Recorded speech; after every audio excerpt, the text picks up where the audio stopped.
નમસ્કાર, આપ જોઈ રહ્યા છો નેશન પ્લસ ન્યૂઝ. હું છું આપની સાથે હેતલ ભગત.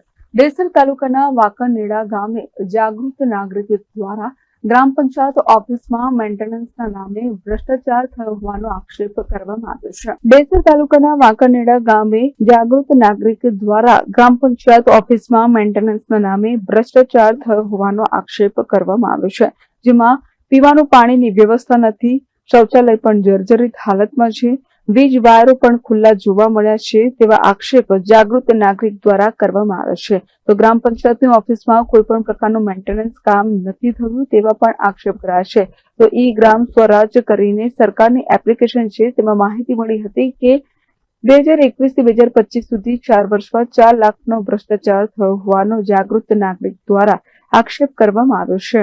હાલ આપણે વડોદરા જિલ્લાના ડેસર તાલુકાના વાંકણનેડા ગામમાં ઉભા છીએ અને આ આપણે અત્યારે સ્થળ છે એ વાંકણનેડા ગ્રામ પંચાયતની ઓફિસ છે. હવે તમે એની હાલત જોઈ શકશો કે સામેની બાજુ દિવાલ છે, કોટ છે, એ તૂટેલો છે. પેલી બાજુ આ બાજુ ઓરડી છે, એની દિવાલ છે, એની ઉપર ઝાડુ ઉગેલું છે. પાછળ કલર જોઈ શકશો તમે, વર્ષોથી કલર થયો નથી. એનું ઇલેક્ટ્રિકનું મેન્ટેનન્સ પણ જોઈ શકશો, બધા વાયર ખુલ્લા છે. આ બાજુ ટોયલેટ છે જે ટોટલી જર્જરિત હાલતમાં છે.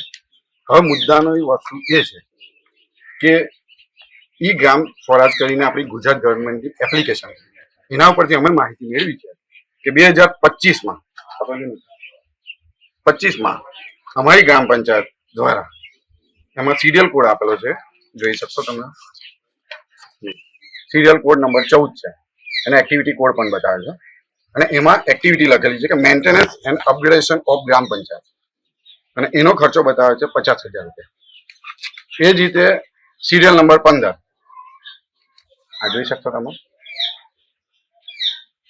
ઓકે, એનો એક્ટિવિટી કોડ પણ આપેલો છે અને એની એક્ટિવિટી બતાવી છે કે annual expenses of water charges, postal, electricity bill, internet bill, printing charges, એનો ખર્ચો બતાવે છે 1.5 લાખ રૂપિયા. એટલે ટોટલ આ વર્ષનો થયો 1.5 લાખ રૂપિયા. એ જ રીતે 2024, 2023, 2022 અને 21 ટોટલ થઈને 4 લાખનો ખર્ચો થયો છે ગ્રામ પંચાયતમાં.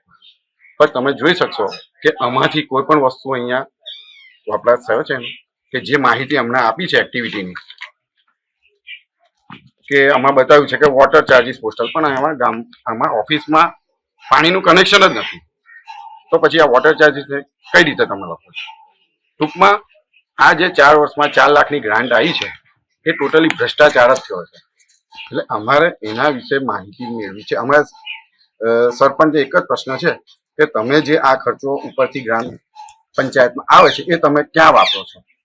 અને હું આ ગામનો એક વતની જાગૃત નાગરિક કમલેશ સોલંકી એ સરપંચને પ્રશ્ન કરવા માંગે છે કે આ ભ્રષ્ટાચાર થયો છે તો એનો જવાબ આપે.